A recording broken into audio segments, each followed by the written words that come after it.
Buenas, bueno, bienvenido a este nuevo consultorio de bolsas y mercados del mes de noviembre. Bueno, tenemos una situación en general bastante movida. Tenemos por un lado obviamente el tema del Mundial de Qatar, que acaba de empezar. Tenemos la bajada del petróleo, que ha pegado un bajón bastante considerable. Ahora hablaremos un poquito de esto.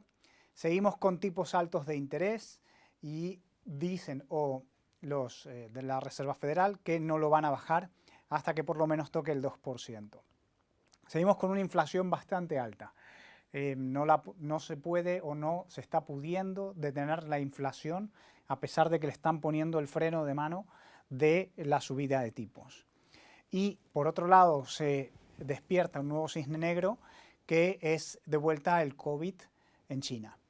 Bueno, ante todo esto entonces hoy vamos a conversar un poquito de todas estas cosas y también de un poquito de tecnologías y de cómo podéis encontrar mejores fondos de inversión en el mercado. Luis, pues bueno, ante todo comentar brevemente, a ver, empezamos por el Mundial, que es lo nuevo. A ver, ¿qué es cómo afecta una economía el Mundial y obviamente qué es lo que está pasando en Qatar con los patrocinadores que se han puesto ahí a quejarse, ¿no? Un mundial al final es un evento deportivo, pero también lo es económico, ¿no? Que se lo digan a Japón en los Juegos Olímpicos, que celebran los Juegos sin público y perdiendo pues mucha parte de su inversión.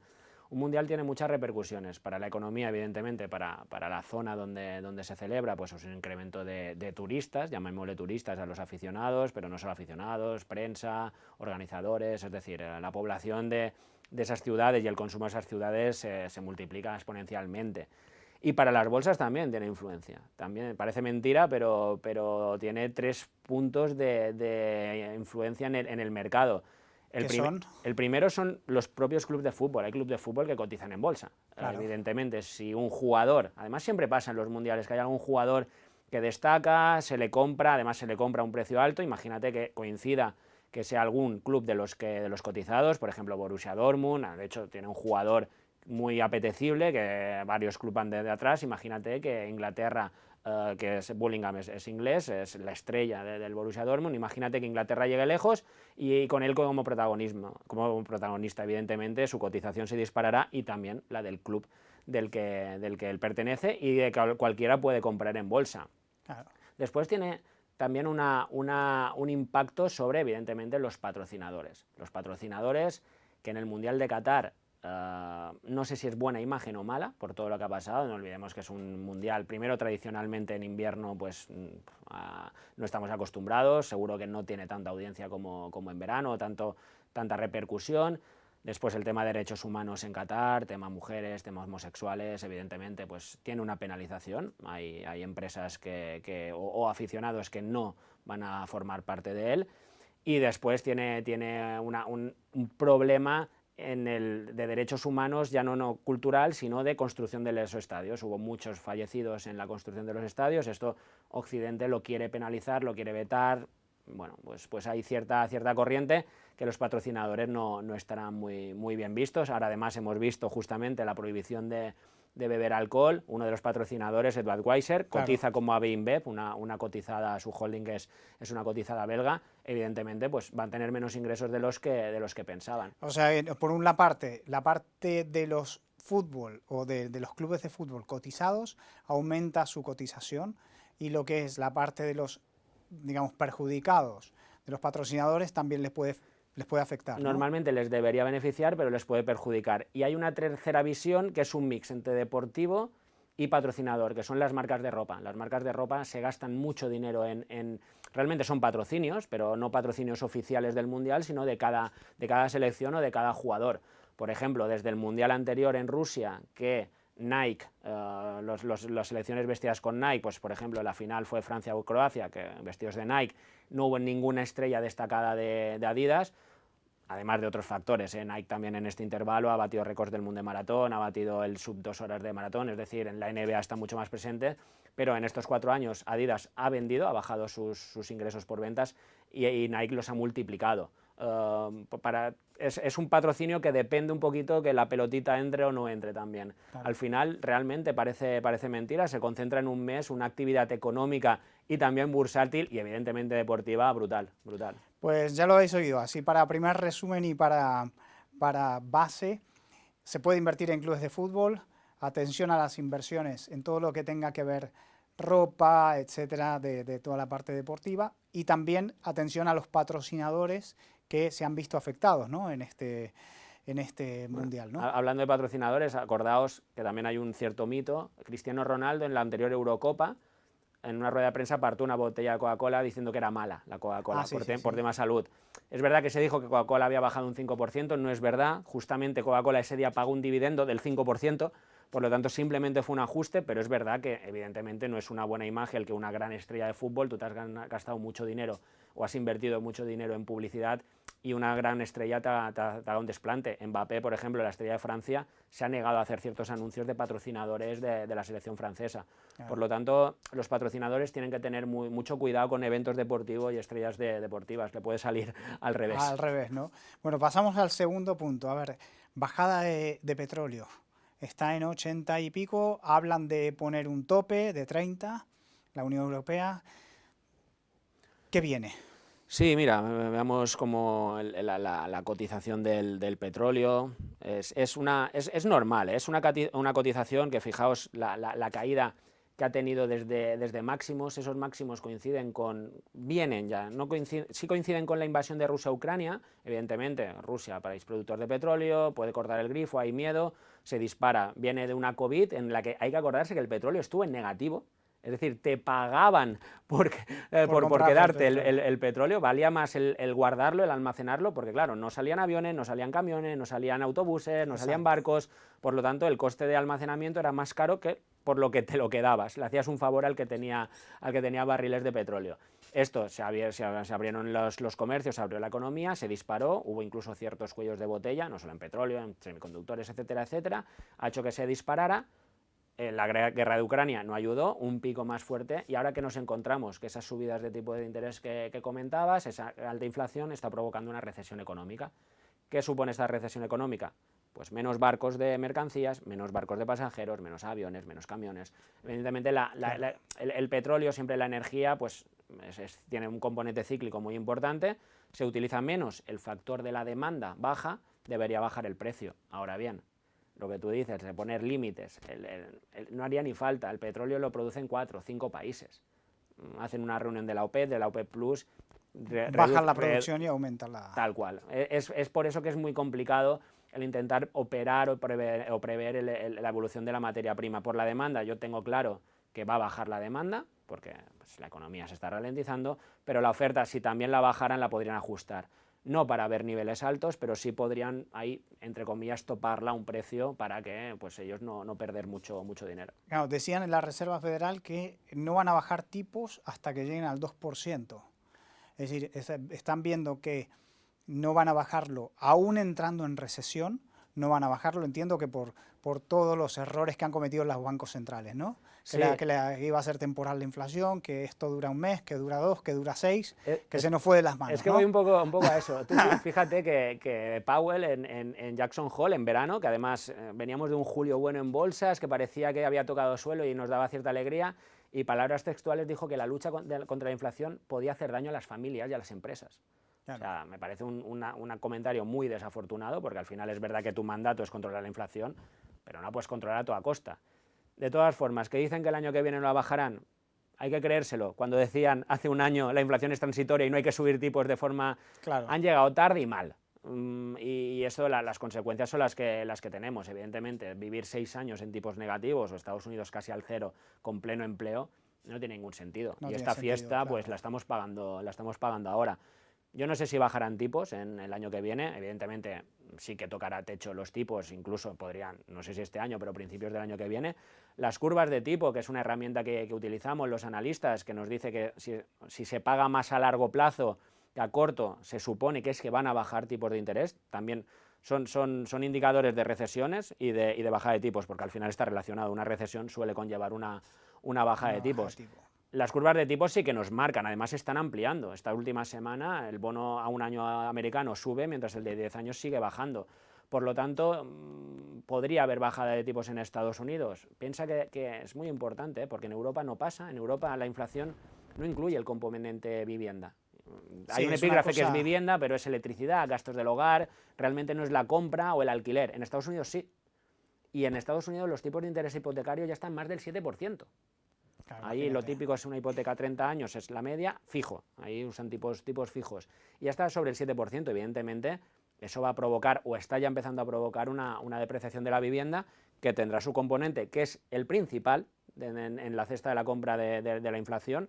Por lo tanto, podríamos ver bajadas de inflación relativamente rápidas en Estados Unidos. Y aquí en lo que es Europa ya veo que los bancos se están preparando un poquito con todo este tema. Están hablando con el gobierno de hacer carencias o volver a un poquito a lo que pasó en 2008, no sé. Claro, en Europa, o en España particularmente, tenemos primero un problema cultural. Es decir, cualquier hipotecado en tipo variable debería prever un Euribor al 2 y algo, porque al final es la media histórica. Correcto. No estamos muy por encima de esa media histórica, posiblemente un poco más alto, pero claro, nos tienen acostumbrados a 6 años tipos negativos. Claro. Esto es un chollo, evidentemente no, no lo debería ser.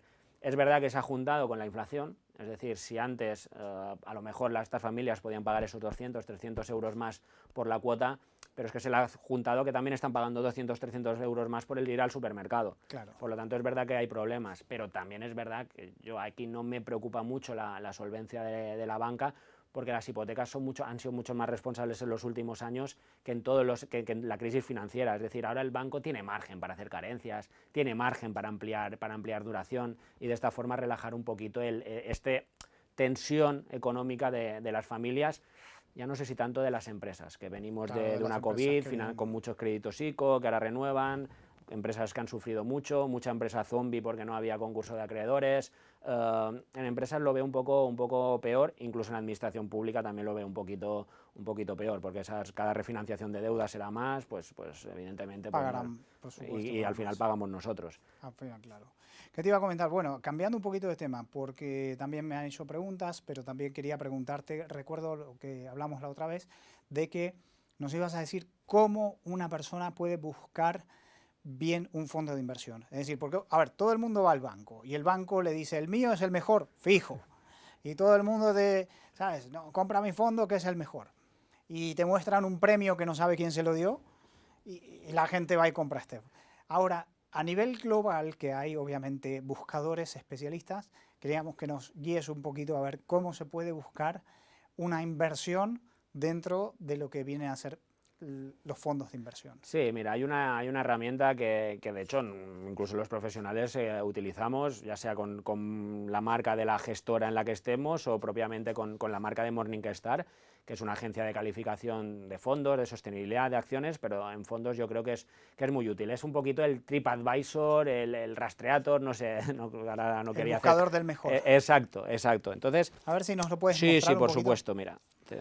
Porque es algo que también todo el mundo quiere saber, ¿no? Entramos, aquí ya lo teníamos un poquito preparado, entramos en Morningstar, vamos a ver si nos entra, bueno, y si no... Vale. Vamos a fondos y va a estar el buscador simple, ¿vale? Sí. Buscador de fondos, se ve.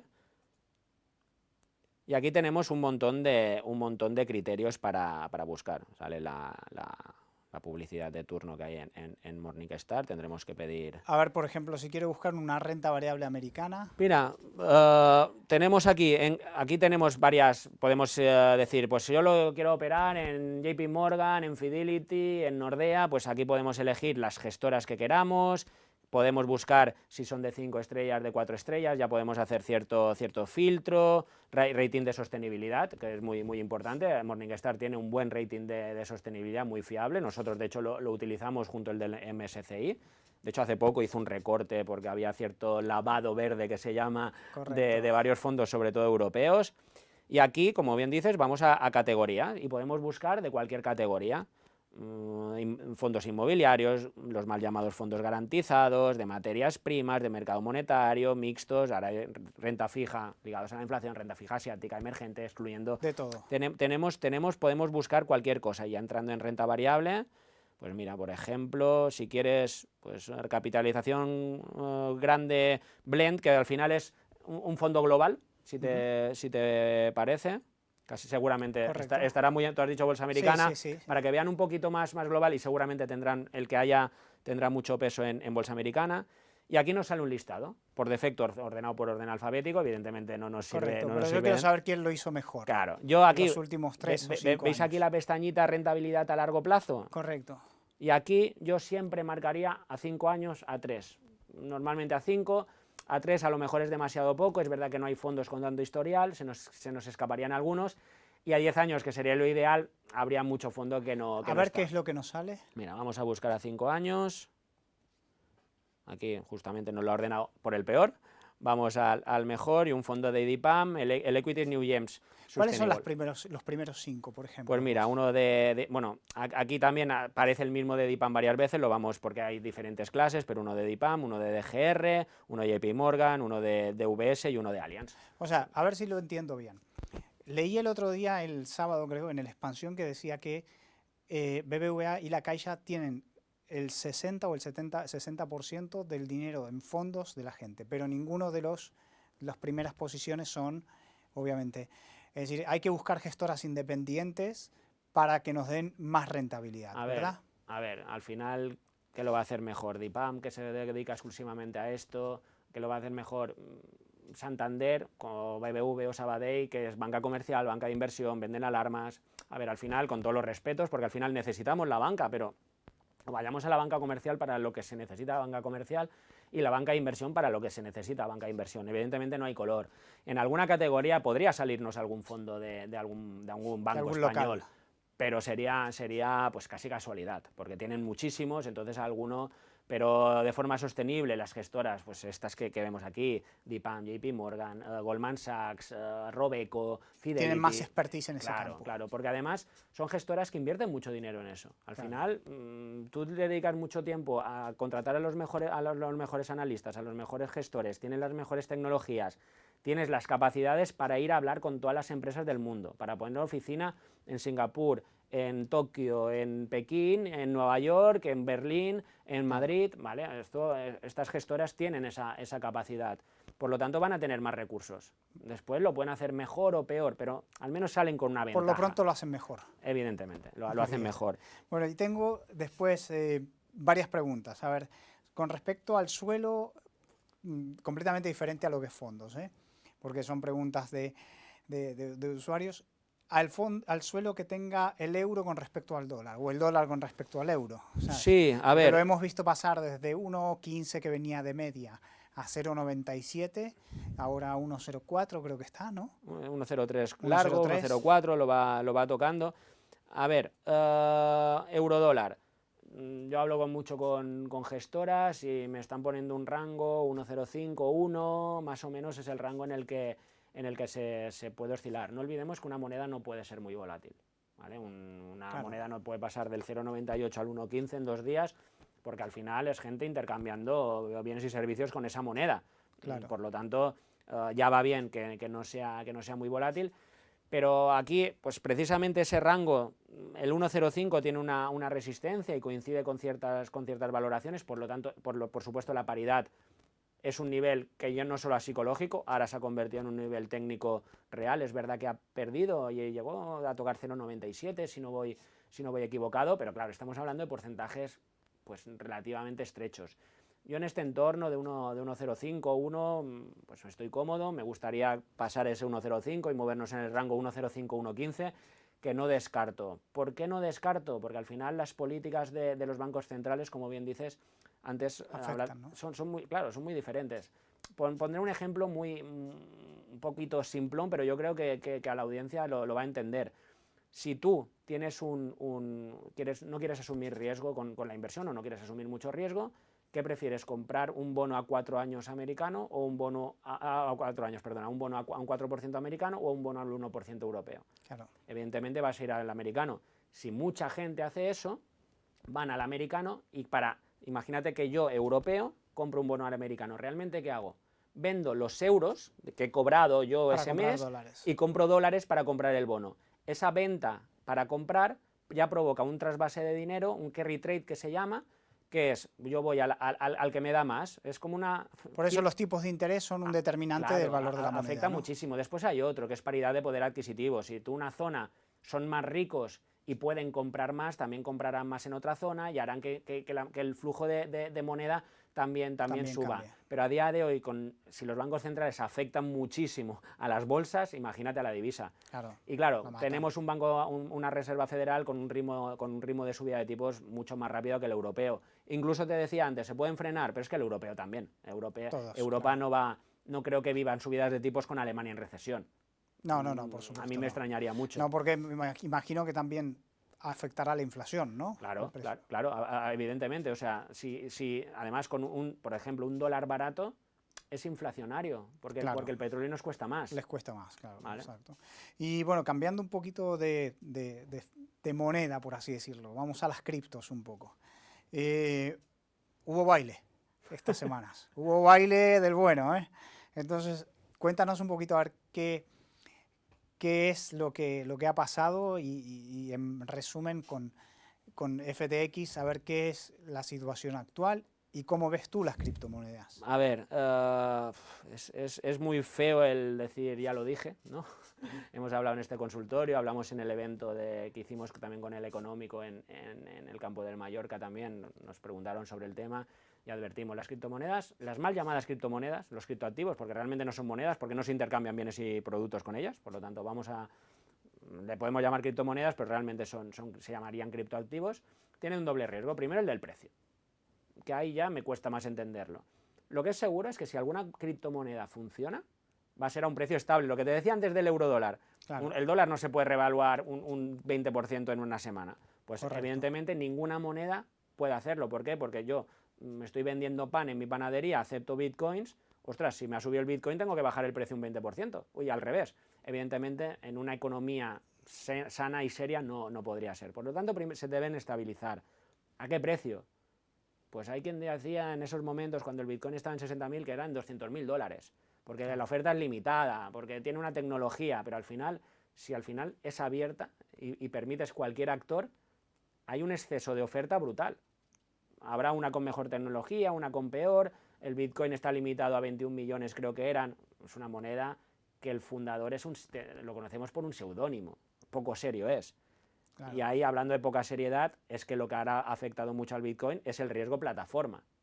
Las plataformas no reguladas, sin garantía, sin seguro de responsabilidad civil, sin capital social. Ya desaparece y punto. Desaparece y punto. Ha pasado en Baleares, salió el otro día, precisamente en el periódico Última Hora, una noticia de una estafa con bitcoins a familias mallorquinas. Pero tenemos esta creo que era de 1 millón de euros, tenemos FTX, una plataforma, la tercera plataforma más grande de criptoactivos, que se han esfumado. Y ahora resulta que el dinero está en Bahamas, parece que ha dicho el FBI. Por lo tanto, el riesgo plataforma es brutal. Si un banco quiebra o un banco te estafa y tú le has metido dinero, hay algo. Y pues te lo van a tener que responder. Hay un fondo de garantía de depósitos, el banco tiene un capital social, el banco tiene un seguro. En cambio, en criptomonedas no. ¿Qué está pasando?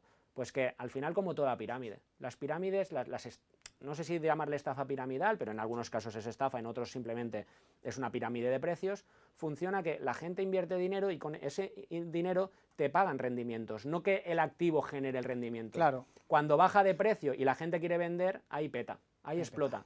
Claro. Y eso es lo que parece que está pasando con los criptoactivos. Que a lo mejor de aquí a 5 años estamos pagando todo en criptomonedas, es posible. También en el año 2000 la tecnología era el futuro y de 2000 a 2003 las terras de turno se fueron de 150 a 0 euros. Y a día de hoy se usa Internet. Pero no Volviendo oyendo a ese punto de Internet que estabas nombrando, tecnologías, es decir, saltamos porque está muy relacionado obviamente el tema tecnológico con todo esto. ¿Cómo lo estás viendo? Porque obviamente también hubo una bajada muy fuerte, ¿no? En el Nasdaq, en el Nasdaq 100, que son las 100 tecnológicas más importantes, sí, ¿no? de Estados Unidos. Es el índice que más ha caído este año, además muy perjudicadas las Big Techs, las grandes tecnológicas americanas, la Facebook o Meta, que es Facebook, Instagram y WhatsApp, Amazon, Microsoft. ¿Nos puedes mostrar un poquito cómo han ido, sí, mira. qué ha pasado con esto? Mira, aquí tenemos, por ejemplo, una de las menos penalizadas, aquí vemos Apple, pues con resultados muy sólidos, lejos de máximos, pero bueno, bien. Pero aquí ya vemos Microsoft, caídas de $345 a 240, caídas de Alphabet de 150 a 90 y pico, estamos hablando de caídas de 50, ahora veremos caídas más grandes, Amazon, un 60 y pico % de caída, Meta, que es Facebook, más todavía, de 375 a 112, es decir, caídas brutales, unas presentaciones de resultados que no han llegado a gustar mucho, subidas de tipos que se dice que a las tecnológicas les perjudican. ¿Tú ves otro 2000? No, ni mucho menos, ni muchísimo menos. De hecho, veo que el que va a liderar esta recuperación en bolsa podrían ser las tecnológicas, y parte de ellas las grandes tecnológicas americanas. También diría a la gente que además suelen ser con precios $100 y pico, $200, es decir, si tú tienes una cartera que quieras diversificar, cuidado que no puedes comprar las 5 grandes americanas porque mucha cartera la tendrías en tecnología. Bueno, relativamente en tecnología, porque al final Amazon es una tecnológica o es una tienda. Claro. Microsoft es una tecnológica o es un proveedor a empresas. Es decir, ojo con la tecnología de ahora, por eso motivo Nobel 2000, no es la tecnología del 2000, que era una tecnología que con mucha deuda, que era una tecnología sin resultados, que era una tecnología puramente disruptiva. Hoy en día la tecnología está en todo. O sea, Microsoft, si las empresas a las que ellos venden cierran, pues va a tener problemas, va a ser más cíclico que no de crecimiento, ¿vale? A lo mejor Meta es la que tiene más componente disruptivo. Más separado, ¿no? Sí, tiene un componente más disruptivo, pero yo creo que podríamos estar, y una forma de estar, precisamente, y ligando con el tema de fondos, podría ser vía fondos, y no vía fondos tecnológicos solo. Hay fondos, por ejemplo, el fondo que ha salido primero en la clasificación, que es uno de los fondos que tenemos, evidentemente, usamos este comparador, por lo tanto tenemos muchos de los fondos, no tiene por qué la gente comprar el primero, en este caso sí que tenemos el primero, porque hay que mirar más cosillas, pues comparativa, pérdidas máximas, cartera, pero por ejemplo en este caso sí que tenemos este fondo, y este fondo, si vamos a ver su cartera, fijaos, no sé, todavía no se ve. A ver si se carga.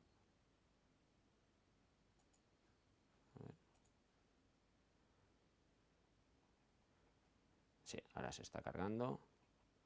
Bueno, no sé, veo que no se está cargando. Pero, bueno, da igual. Justamente es cosas tecnológicas, cosas del directo.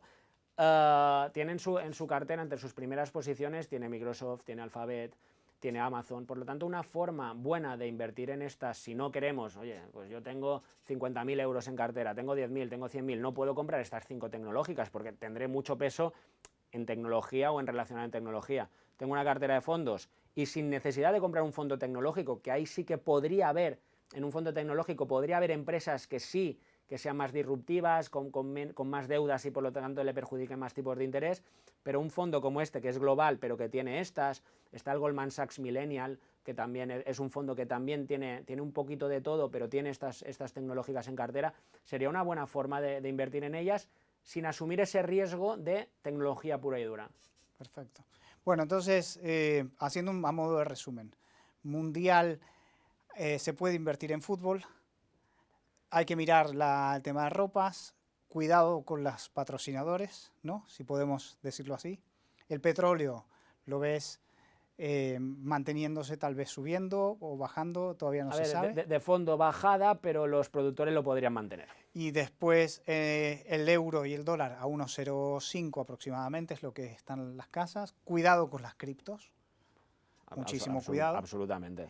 Y aprovechar también la tecnología que está a buen precio. Sí, sobre todo tecnología solvente, tecnología con rendimientos, tecnología con poca deuda. Perfecto. Bueno, Luis, pues esto era todo por hoy. Muchísimas gracias y nos vemos en el próximo evento de mercados.